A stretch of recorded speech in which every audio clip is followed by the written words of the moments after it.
What if everything you were taught about Jesus' healing power was incomplete? Not wrong, just incomplete. For 2,000 years we've called them miracles, divine interventions, proof of his divinity.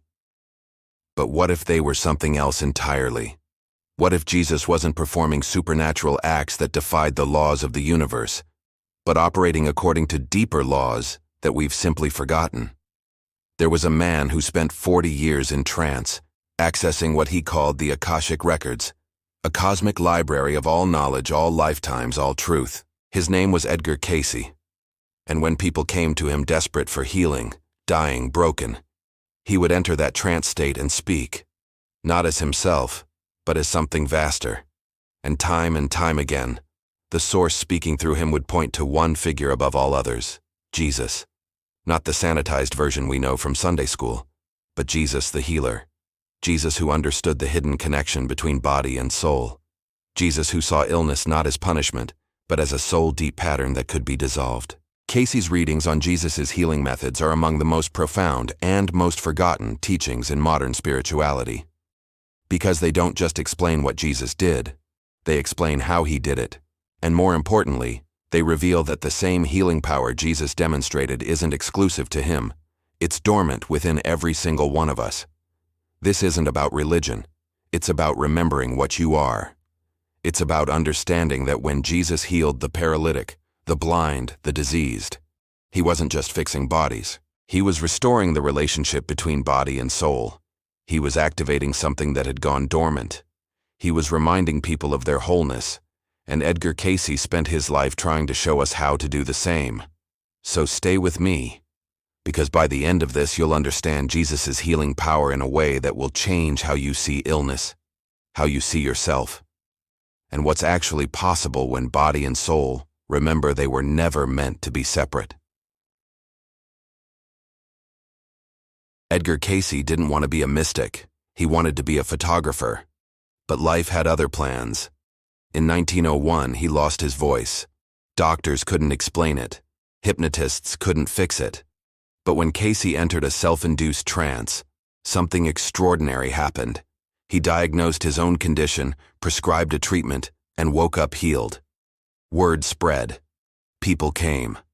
And soon, Cayce was entering trance states not for himself, but for thousands of others. What he accessed in those states, he called the Akashic records. A cosmic library of every soul's journey, every lifetime, every choice. And time again, when asked about healing, Cayce pointed to one figure above all, Jesus. But not the Jesus of stained glass and Sunday school. The Jesus who understood energy, who saw illness as soul deep, who knew that a paralyzed man didn't just need his legs fixed, he needed his guilt released. Cayce said Jesus operated from what he called Christ consciousness, a state of perfect attunement between the human and the divine. Not something Jesus had that we don't, something Jesus remembered that we forgot. And here's where it gets uncomfortable. Cayce taught that every single one of us has access to that same consciousness. That healing, real healing, isn't about praying hard enough or being chosen. It's about alignment. About clearing the static between who we think we are and who we actually are. So why don't we heal? Why don't we see miracles? Because we're still convinced we're broken. And you can't heal what you believe is fundamentally flawed.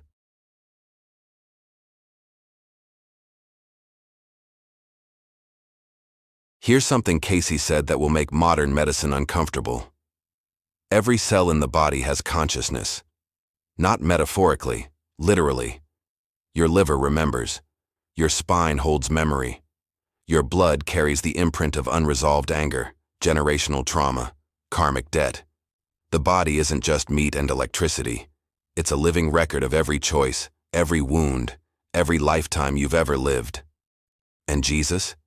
He didn't just see the body. He read it. When the paralytic was lowered through the roof, Jesus didn't say, "Be healed." He said, "Your sins are forgiven." Because he saw the invisible chain, the guilt, the shame, the soul-level knot that was holding the man's body hostage. He didn't treat the symptom, he dissolved the cause. Cayce called this the karmic root of disease. He said most chronic illnesses aren't just bad luck or bad genes. They're unresolved spiritual patterns playing out in flesh.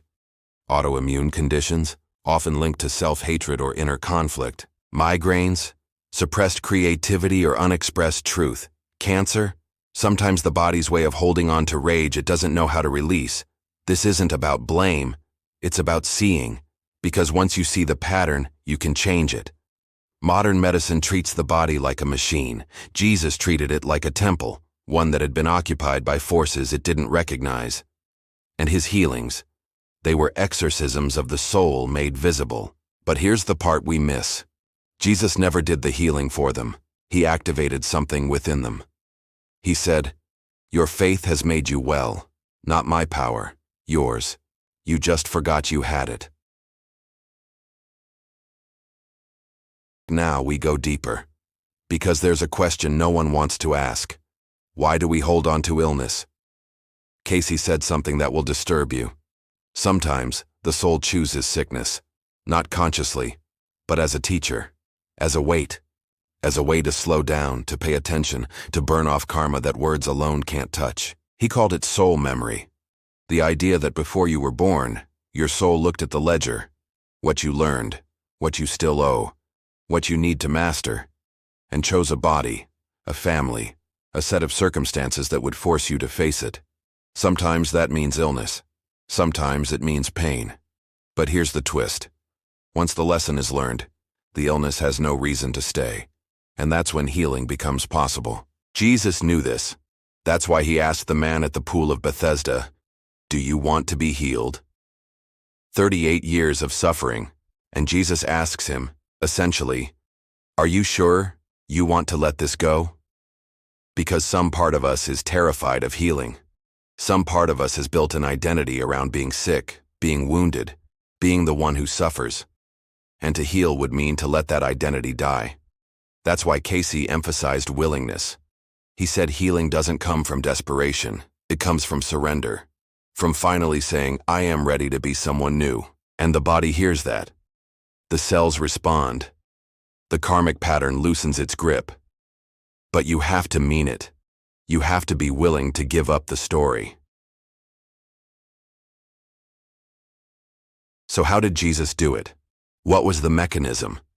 Cayce's readings are full of technical detail here. Talk of vibrations, attunement, magnetism. But strip away the metaphysics and you get something beautifully simple. Healing is alignment. Jesus healed by bringing the person's vibration into harmony with the divine blueprint, the soul's original design before fear, guilt, and trauma distorted it. He wasn't adding anything. He was restoring. Think of it like tuning a guitar. The body is the instrument. The soul is the song. Illness is when the strings go out of tune. Stress, toxins, karma, thought patterns, all pulling in different directions.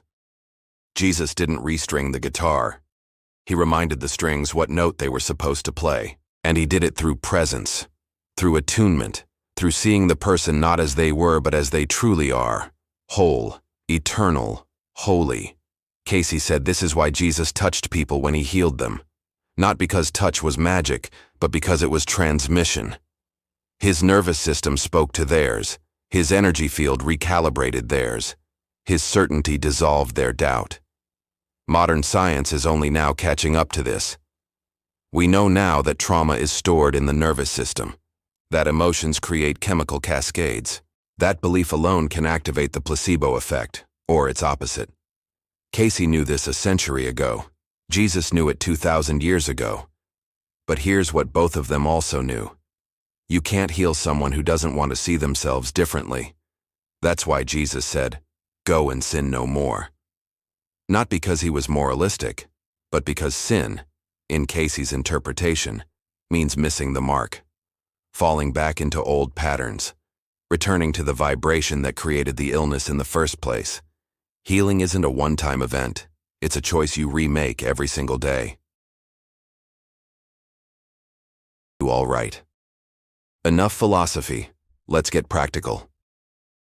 Cayce didn't just talk about Jesus. He gave specific tools, pulled from the readings, for how we can begin to heal ourselves the way Jesus healed others.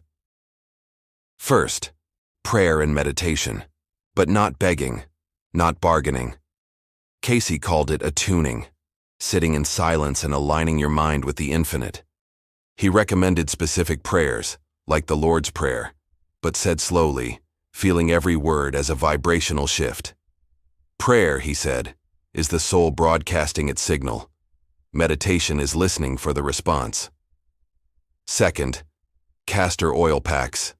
Strange, right? But Cayce prescribed them in thousands of readings. He said castor oil, when applied warm over the liver or abdomen, helps the body detoxify not just physically, but energetically. It loosens stagnation. It supports the body's natural intelligence. Jesus healed through touch and presence. Cayce said we can assist that process through simple, humble remedies. Third, forgiveness. This is the big one. Cayce was relentless about this. He said unforgiveness is poison, that holding on to resentment, toward yourself, toward others, creates blockages in the body that no medicine can touch. Jesus forgave the paralytic before healing him. Cayce said we must do the same, daily, ruthlessly, without exception. Fourth, service. Healing isn't just for you.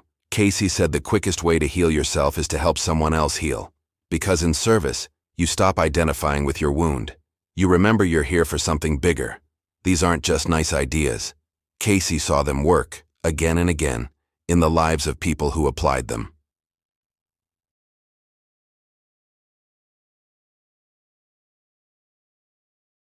Let's pull it all together. Edgar Cayce's readings on Jesus weren't about worship. They were about remembering that the body and soul aren't separate, that healing isn't a transaction, it's a restoration, that you aren't waiting for a miracle.